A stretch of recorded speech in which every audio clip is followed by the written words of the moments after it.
Hello students, welcome मैं आप सभी का the wind poem again class 9 NCERT we are going to cover in this lesson and we will see its meaning, word to word meaning, symbolic meaning, figure of speech and important words, rhyming scheme also.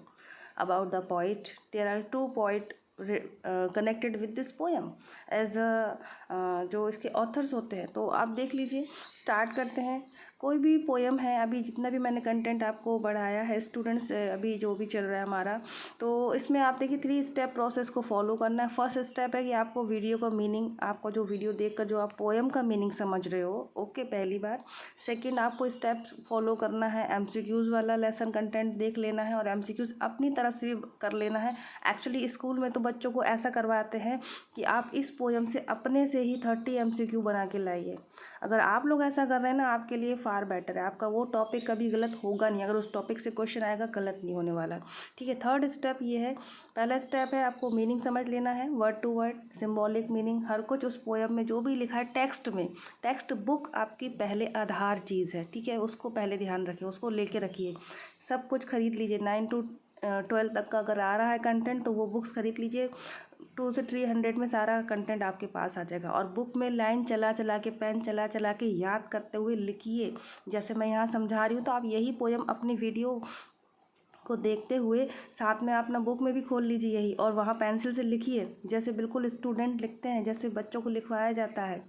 जब मैं बच्चों को teach करती हूँ तो उनका ये जो पेज है ना, जो अभी यहाँ दिख रहा है, पूरा यहाँ यहाँ इतना पूरा फिल हो जाता है. वो सब कुछ यहाँ लिख लेते हैं, एवरीथिंग, फिगर ऑफ स्पीच जो भी मैं पढ़ाऊँगी वो पूरा भरवा देती हूँ. इसी वे में आप भी देखिए. थर्ड स्टेप ये है कि इसके जो टेक्स्ट के एंड में क्वेश्चन आंसर दिए होते हैं, ये जो देखिए, ये हमको ज़रूर पता होना चाहिए. ठीक है. ये सोच लीजिए कि आप सोचें कि अरे पोएम आनी है तो हम पोएम पढ़ लेंगे और एमसीक्यूज़ आना है, क्वेश्चन नहीं. ये क्वेश्चन आंसर ज़रूर पढ़ के जाना है हर चैप्टर के.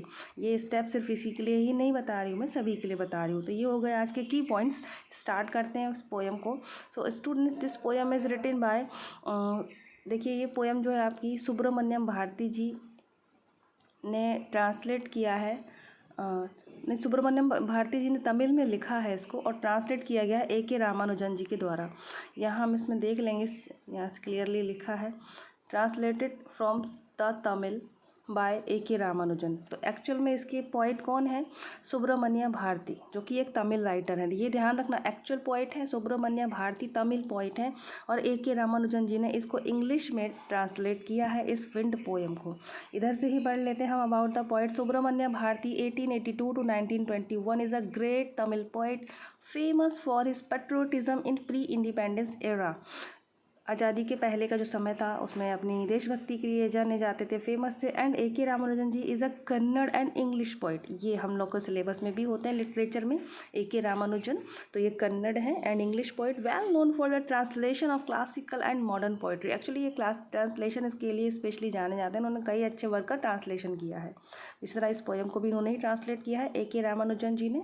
कन्नड़ राइटर है. के से है तो देख लीजिए, के में कन्नड़. ऐसे हमको ट्रिक लगा के याद करना होता है, क्योंकि हर कुछ हमें पढ़कर और समझकर ही याद नहीं होता है. कुछ बच्चों की तरह ट्रिक लगा कर भी हम याद कर सकते हैं.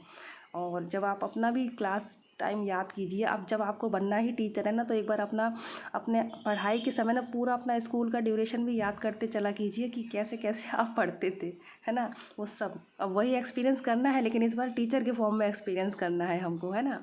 चलिए, तो ये पोएम आपकी जो है विंड पोएम, इसको फ्री वर्स में लिखा गया है. इसमें कोई राइमिंग स्कीम नहीं है. ये पहले तो फ्री वर्स में है. ठीक है. फ्री वर्स, जब कोई राइमिंग स्कीम नहीं होती है, जैसे मैंने आपको सिखाई है पिछली पोएम में, तो वो फ्री वर्स होता है. And this poem again, title को हम पहले डिस्कस ज़रूर करेंगे. कोई मूवी है तो उसका नाम जाने बिना तो हम देखते नहीं है ना. तो अगेन टाइटल इस पोएम का विंड है. विंड मतलब हवा, तेज हवा जो चलती है. देखिए हवा के भी कई रूप है. एयर होता है हवा, ओके, लेकिन विंड हो गया. ब्रीज मतलब सॉफ्ट हवा चलती है, बहुत प्यारी सूदिंग हवा, तो वो ब्रीज कहते हैं. इस तरह विंड मतलब जो तेज हवा चलती है. ठीक है. और अगर इसके बड़े तूफान के रूप में आ जाए तो फिर वो साइक्लोन और टाइफून जैसे नाम भी होते हैं इसके. लेकिन यहाँ विंड है, तेज हवा है.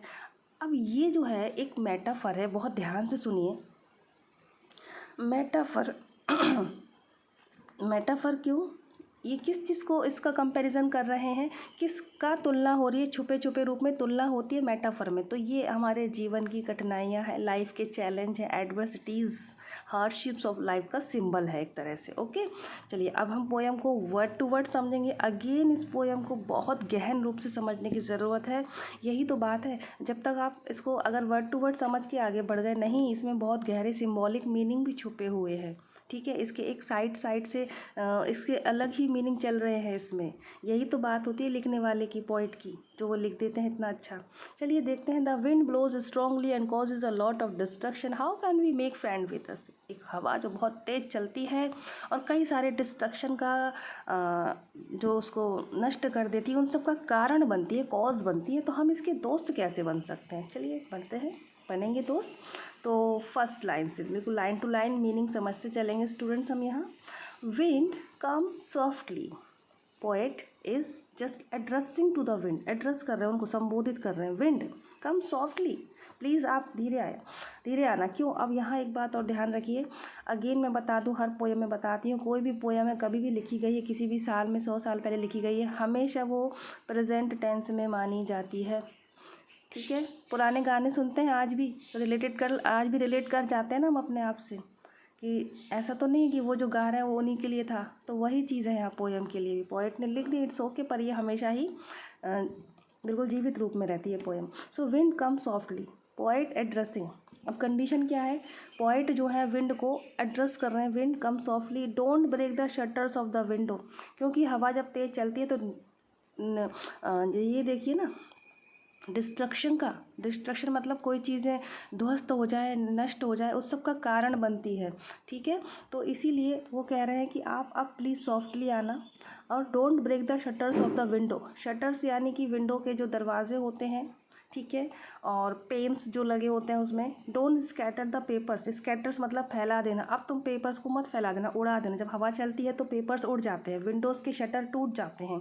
Don't throw down the books on the shelf, shelf अलमारी से बुक्स को नीचे नहीं गिरा देना। निकलो। देयर लुक, देखो, वहाँ देखो। There look what you did, क्या तुमने किया। You threw them all down, तुमने सारे बुक्स सामान नीचे गिरा दिया है। You tore the pages of the books, आपने बुक्स के पेजेस को फाड़ दिया है। यू ब्रॉट रेन अगेन, और जैसे कि तेज़ बारिश होती है तो ढेर सारी जो है ना, फिर हवा चलती है तो फिर बारिश भी होती है, तो देखो तुम बारिश को दोबारा वापस ले आए। ओके, तो ये सारी बातें पोइट किससे कह रहे हैं, ऑल दिस थिंग्स कह रहे हैं विंड से, और उनको संबोधित करते हुए कह रहे हैं। पर्सोनिफिकेशन है, या बात कर रहे हैं इंसान की तरह उनसे। चलिए अब आगे कहते हैं फिर वो, you are very clever at poking fun at weaklings, आप बहुत चालाक हो। यहाँ विंड को समझ लेना ही से। ओके, एक्चुअली पवन देवता को संबोधित कर रहे हैं जी, वायु देवता, ऐसे भी हम समझ सकते हैं।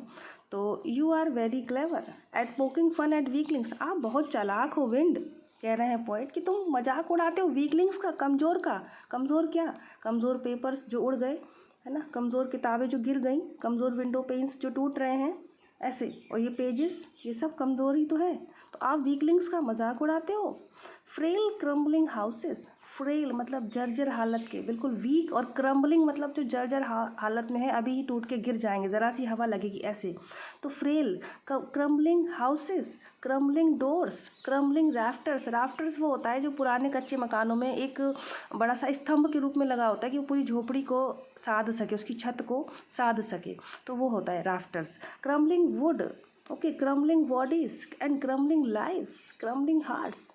इन सारे क्रम्बलिंग मतलब ये सारी चीज़ें जर्जर हालत में हैं, और विंड तुम कितने चालाक हो, तुम इन वीकलिंग्स पर तुम अटैक करते हो, इनका मजाक उड़ाते हो ऐसे। The wind god winnows and crushes them all, अब पवन देवता, वायु देवता विनोज करेंगे, ये होता है विनोज करना। यहाँ नीचे पिक्चर्स में दिखाया गया है, ये देखिए, ये जो महिलाएं जब हवा चलती है तो कैसे फटकारती हैं सूप से सामान, और वो सब झटका उड़ जाता है, कचरा सारा। तो वही चीज़ है ये, विनो करना, झटकारना, फटकारना। अपनी भाषा में जो कहते हैं वो भी इसमें क्वेश्चन पूछा गया कि आपकी भाषा में विनोज को क्या कहते हैं। तो द विंड गॉड विनोज कर देते हैं और क्रश कर देते हैं इन सब को, किनको, वीकलिंग्स को, कमज़ोर को। He won't do what you tell, अब यहाँ से देखिए, यहाँ तक पोयम में पोएट ने बताया पहले तो विंड को संबोधित किया और उसको बोला भी है कि आपने ऐसा ऐसा किया, और बताते हैं लास्ट ऑल तक। अब यहाँ से कह रहे हैं पोएट थोड़ा सा, हाँ, अपने रीडर्स को संबोधित कर रहे हैं, हमें ही, जो हम है ना रीडर्स हैं, पढ़ रहे हैं इस पोएम को, हमें ही बता रहे हैं कि he want to do what you tell him. वो ऐसा नहीं करेंगे जो तुम उनसे कह रहे हो, जो भी कह रहे हो ना कि don't break the shutters and don't throw the papers, ये सब मत करना, तो कह रहे हैं वो कि नहीं नहीं, वो तुम्हारी बात नहीं मानेंगे। He want to do what you tell him. So come, let's build strong homes. वो आपकी बात नहीं मानेंगे तो हमें ही ज़रूरत है कि हम ही स्ट्रॉन्ग घर बना लें, हम ही स्ट्रॉन्ग बन जाएं। जो वीकलिंग्स है ना, जिनका वो मजाक उड़ा रहे हैं, उन्हीं को स्ट्रॉन्ग होने की ज़रूरत है। वो तो नहीं मानेंगे, वो तो तेज़ हवा तो चलेगी ही चलेगी। Let's join the doors firmly, चलो हम जो दरवाजे हैं उनको अच्छे से मजबूती से बंद कर लें। Okay, practice to form the body, और जो बॉडीज़ जैसे कि क्रम्बलिंग बॉडीज़ का वो मजाक उड़ा रहे हैं ना, बॉडीज़ है, अब जो जो चीज़ें क्रम्बलिंग थी उन सबको ही मजबूत करने की बात आगे होगी। तो चलिए हम बॉडीज़ को फॉर्म कर लें। Okay, make the heart steadfast, steadfast मतलब जो एक लाइव होता है, अच्छा होता है, उसको मजबूत बना ले, स्ट्रॉन्ग बना ले। Steadfast means strong. Okay, तो चलो अपने दिलों को मजबूत बनाते हैं। डू दिस, आप ऐसा कीजिए, and the wind will be friends with us. जैसे कि आपके सामने फर्स्ट में क्वेश्चन ये पूछा गया था ना, how can we make friend with it, हम कैसे इसके दोस्त बन सकते हैं। तो इस तरह से हम बन सकते हैं कि जब हम खुद स्ट्रॉन्ग बन जाएंगे, हर चीज़ को स्ट्रॉन्ग बना लेंगे, तो वो अगर आप ऐसा करते हैं, the wind will be friends with us, तो वो हमारी फ्रेंड बन जाएगी।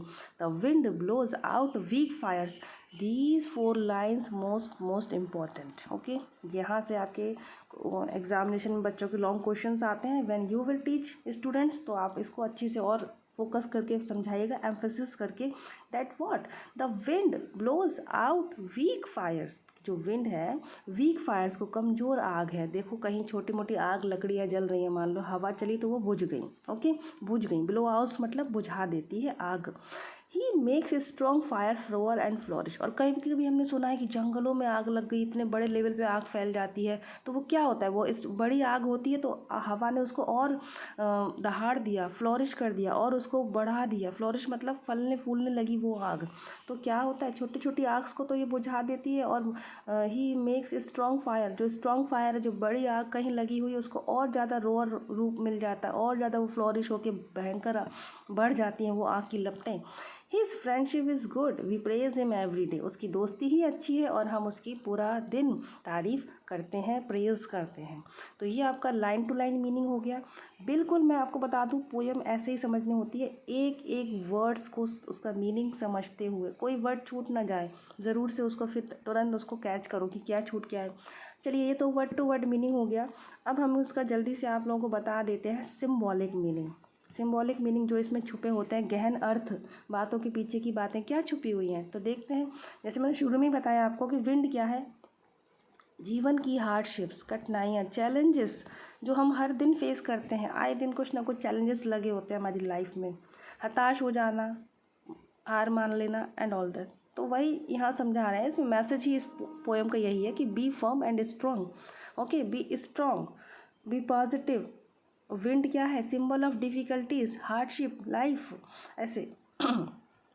तो अगेन पोएट जैसे कि विंड जो कि परेशानियां हैं, जीवन की तकलीफ़ें हैं, उसको संबोधित करते हुए कहते हैं कि देखिए आप आ रहे हो, तकलीफ़ जो भी है, प्रॉब्लम्स आ रही हैं, तो आप प्लीज़ आराम से आओ। क्यों, जो भी है, ये सारी जो तकलीफ़ों ने क्या क्या कर दिया, विंडोज़ तोड़ दिया, शेस पेपर्स को उड़ा दिया, बुक्स को गिरा दिया, है ना, और देखो आपने ये क्या क्या कर दिया। इसी तरह से जो तकलीफ़ें आई जीवन में, तो कोई व्यक्ति हताश हो गया, रो रहा है और बिल्कुल ही डिप्रेशन में चला गया, ये वो सारी चीज़ें हो गई। तो ये सब उसने बताया विंड को, पोएट ने, कि भाई परेशानियां हैं लाइफ की। तो अब वो कहते हैं तकलीफ़ों से, परेशानियों से, और ईश्वर से भी कह रहे हैं कि अच्छा आप बहुत चालाक हो, आप मजाक, कमज़ोरों का ही मजाक उड़ाते हो। जो लोग कमज़ोर हैं, जो तुरंत हार मान जाते हैं, थोड़ी सी तकलीफ़ में ही परेशान हो जाते हैं, तो अच्छा, तो आप उनका मजाक उड़ा रहे हो। जो क्रम्बलिंग हाउसेस हैं, ठीक है। क्रम्बलिंग घर हैं, जर्जर हालत के घर, दरवाजे, राफ्टर्स, वुड, जहाँ तक कि क्रम्बलिंग बॉडीज़, जो क्रम्बलिंग जर्जर हालत के इंसान हैं, उनके अंदर का जर्जर जीवन है, उनके अंदर का मरा हुआ दिल है, आप उन सब का मजाक उड़ाते हो। It means okay. तो यहाँ वो परेशानियों से जो लोग हार मान गए हैं, ये उनके लिए बात हो गई। अगेन जो विंड गॉड है, जो पवन देवता है, ऐसे कमज़ोर लोगों को कुचल के हटा देते हैं। ऐसे लोग साइड, कोरोना एग्जाम्पल है हमारे सामने, ठीक है। मानसिक स्थिति मजबूत वाले लोग ही आज हैं, ये भी इम्पोर्टेंट है। तो ये सब लोग निकल गए यहाँ। बिल्कुल आप मेंटल सिचुएशन से भी देख सकते हैं कि किस तरह से व्यक्ति जो कमज़ोर पड़ जाता है, मान लेता है, हताश हो जाता है। और बाकी मैं शब्द बोलना नहीं चाहती हूँ negative. He want to do what you tell him. तो अगेन यहाँ पॉइंट उन इंसानों से कह रहे हैं जो कमज़ोर हैं कि देखो, तुम परेशानियों से मत कहो कि परेशानियाँ आ जाती हैं, रोज़ रोज़ रोने बैठ गए, नहीं, उनसे कुछ मत कहो। तुम खुद ही मजबूत बनो, ठीक है। अपने डोर्स फॉर्मली क्लोज करो। अब डोर्स से आप ये समझ सकते हो मानसिक रूप से डोर्स, किसी ने भी आके कुछ भी कहा, सुन लिया और सैड हो गए, नहीं, कब बंद कर दो वो doors. Practice to form the body, अपनी बॉडी को मजबूत बनाओ, अपने दिल को मजबूत बनाओ। अगर आप ऐसा करोगे तो देखना, यही परेशानियाँ, यही जो विंड है, यही तकलीफ़ें आपकी दोस्त बन जाएंगी। The wind blows out weak fires. जो कमज़ोर लोग होते हैं ना, उसको तो हवा यूं ही बुझा देती है। ये जो परेशानियां आई, सारे कमज़ोर लकड़ियां ढह गईं, लेकिन जो मजबूत हैं वो और मजबूत बने। ओके। तो इसकी फ्रेंडशिप अच्छी है और हम इसको डेली, हम इसकी एवरीडे प्रेज करते हैं। तो आई होप आपको इस पोएम का मीनिंग दोनों क्लियर हो गए होंगे, word to word, line to line meaning and आपका सिंबॉलिक मीनिंग। अंडरस्टैंडिंग क्या छुपी है इस पोएम में, क्लियर है। ओके। फ्री वर्ड्स में है ये पोएम, राइमिंग स्कीम इसका नहीं है। अब बात कर लेते हैं इसमें फिगर ऑफ स्पीच की। तो सबसे पहले देखिए ये apostrophe. Apostrophe figure of speech क्या होती है? जब पोएट अपनी पोयम में किसी को संबोधित करते हैं। तो यहाँ पे पोएट किसको संबोधित कर रहे हैं? विंड को। ओके, विंड कम सॉफ्टली, तो ये एपोस्ट्रॉफी है। क्लियर। नंबर 2 है आपका anaphora. Anaphora figure of speech में क्या होता है? ये जो लिखा है ना, डोंट ब्रेक, डोंट, यू। तो जब 2 or 3 lines, when in a stanza 2 or 3 lines, 2 or more lines starting with the same word, वहाँ पर एनाफोरा होता है। जहाँ पर आप देखिए ये तीनों लाइन डोंट से स्टार्ट हो रही हैं, 2 लाइन्स यू से स्टार्ट हो रही हैं, देन तो ये आपका एनाफोरा हो जाएगा। Okay. Again personification. Again next time जो भी है, आप इस पोएम को बुक के साथ देखिए, बुक रख लीजिए और ये सब उसमें बुक में लिखते जाइए। बिल्कुल मैं शेयर करूँगी एक ऐसा बुक का पेज जो स्टूडेंट्स लिखते हैं मेरे, डेफिनेटली। तो पर्सोनिफिकेशन, अब वो विंड से बात कर रहे हैं, उसको यू करके बोल रहे हैं, भाई तुमने ऐसा कर दिया, तुम ऐसे, तो पर्सन बना दिया उसको। तो ये पर्सोनिफिकेशन है, जब ह्यूमन क्वालिटी दे दी जाती है किसी नॉन लिविंग ऑब्जेक्ट्स को, नॉन लिविंग आइडिया को also, that is personification. Then आपका आ जाएगा रिपीटेशन। रिपीटेशन की स्पेलिंग देख लीजिएगा, TI, यहाँ से रिपीटेशन में ये होता है RE, वहाँ REPEAT जो रिपीट होता है ना, वो वाली स्पेलिंग नहीं चलती है, यहाँ ये वाली चलती है, देख लीजिएगा। रिपीटेशन। क्रम्बलिंग रिपीटेशन तब यूज़ होता है जब किसी चीज़ को महत्व दिया जाए और उसको बार बार बोला जाए। अब ये द ऑफ आ रहा है, इनका रिपीटेशन नहीं माना जाता है, ठीक है। बच्चे मुझसे कहते हैं और मजा, तो मैं कहती हूँ अच्छा ठीक है, ऐसा नहीं है बच्चों। चलिए, सो क्रम्बलिंग, इस जर्जरता को इतना ज़्यादा पोएट ने एम्फेसिस किया है, इस कमज़ोरी को, तभी तो विंड ने यहीं पर अटैक किया है ना, इसीलिए ये वर्ड रिपीट हो रहा है। क्रम्बलिंग वर्ड रिपीट हुआ है, यू वर्ड आपका रिपीट हुआ है। जी हाँ, ये यू जो आपका एनाफोरा में मैंने बताया था, इसको आप रिपीटेशन में भी माना जाएगा। मना कर रहे हैं उसको, मना करने वाली बात पे कितना जोर दिया है कि नहीं करो, ये नहीं करो, यू आप ऐसा करते हो। तो ये सारे रिपीटेशंस हैं, क्रम्बलिंग ऑल्सो। इसके अलावा आपको खुद से भी मिल जाते हैं रिपीटेशंस, एनाफोरा, आप उसको भी कंसिडर करते चलिएगा। ओके। नेक्स्ट आपका हो जाएगा एलिट्रेशन।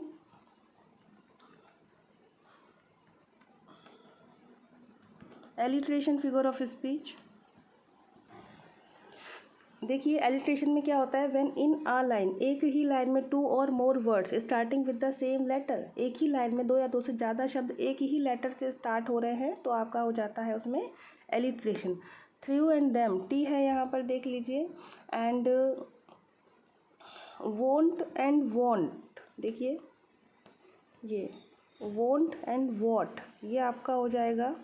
एंड एलिट्रेशन के एग्जांपल्स में हम जो देख पा रहे हैं, wind will, okay, wind weak, ये सब आप एक ही लाइन में, एक लाइन होनी चाहिए, दो या दो से ज़्यादा ऐसे शब्द जो एक ही अक्षर से शुरू हो रहे हैं। Fire flourish, okay. तो इस तरह से ये आपके हो जाते हैं एलिट्रेशन, और इसमें बहुत सारे एलिट्रेशंस हैं। Wind winnows, won't what, again many alliterations are hidden there, आपको खुद से सर्च करना है। अगेन बुक्स पे आप लोग पढ़ेंगे तो आपके लिए ज़्यादा अच्छी प्रिपरेशन हो जाएगी। एंड नेक्स्ट आपका जो फिगर ऑफ स्पीच है वो है आपका सिम्बोलिज्म। सीधा सीधा है, पूरी ही पोएम में सिम्बोलिज्म हमको मिलेगा। जो विंड है, विंड किस चीज़ का सिंबल है? लाइफ के चैलेंजेस का, ओके। एपोस्ट्रॉफी मैंने बता ही दिया है आपको। एसोनेंस कॉन्सोनेंस भी आप इसमें सर्च कर सकते हैं। देखिए इसमें कॉन्सोनेंस मैं बस समझा देती हूँ। कॉन्सोनेंस क्या होता है? जब कोई कॉन्सोनेंट साउंड किसी लाइन में रिपीट हो रहा है, कोई ए वोवल के अलावा जो भी लेटर बचते हैं वो कॉन्सोनेंट होते हैं ना, तो उनका साउंड, जैसे कि सेकंड लाइन में टी साउंड है आपका, डोंट का टी आ गया, द में टी है और शटर में टी है, ऐसे। तो क्या है ना, ये टी साउंड रिपीट हो रहा है, कहीं भी हो रहा है, अक्षर के बीच, शब्द के पहले, लास्ट में, बीच में वो साउंड आ रहा है, वो आपका हो जाता है कॉन्सोनेंस। इसी का अपोजिट होता है एसोनेंस। ये देखिए एसोनेंस, एसोनेंस आपको यहाँ मिल जाएगा लाइन नंबर 3 में। ओ साउंड, एसोनेंस में वोवल साउंड आता है, तो डोंट में ओ जा रहा है, थ्रो में ओ हो गया, डाउन में ओ हो गया, बुक्स में ओ हो गया, ऑन में ओ हो गया। तो कितने सारे ओ साउंड है इसमें, दैट इज़ एसोनेंस। ये जितने भी फिगर ऑफ स्पीच है ना, एसोनेंस, कॉन्सोनेंस, एलिट्रेशन, ये 3 मोस्ट कॉमन है, हर पोएम में मिल जाते हैं। बाकी हमको एनाफोरा हो गया, पर्सोनिफिकेशन हो गया, इस पर थोड़ा ध्यान रखना होता है कि ये भी हम कैच कर लें। तो देन अगेन हमको 3 स्टेप फॉलो करना थे। हमको मीनिंग समझ लेना है, फर्स्ट स्टेप। हमको उसके बाद उसके MCQs देख लेना है, पढ़ लेना है, खुद से भी बना लेना है, ठीक है। और थर्ड स्टेप ये है, जो टेक्स्ट के क्वेश्चंस दिए हुए हैं उनके आंसर्स ज़रूर से देखना है। तो इस टेक्स्ट का PDF आंसर वाला मैं अभी आप लोगों को टेलीग्राम पर भेज रही हूँ स्टूडेंट्स, ओके। तो प्लीज़ शेयर करें, अच्छे काम करें, सबका भला होगा। वो तो सीट तो जिसकी है उसको मिलेगी, मेहनत पे डिपेंड करता है ना वो तो आपकी। बाकी आप शेयर ज़रूर करें इस लेसन को, ताकि थोड़ा सा मेरा भी अच्छा हो सके और मेरे सब्सक्राइबर बढ़ सकें, और आप लोग भी इसको सब्सक्राइब करके ही जाइएगा, ओके।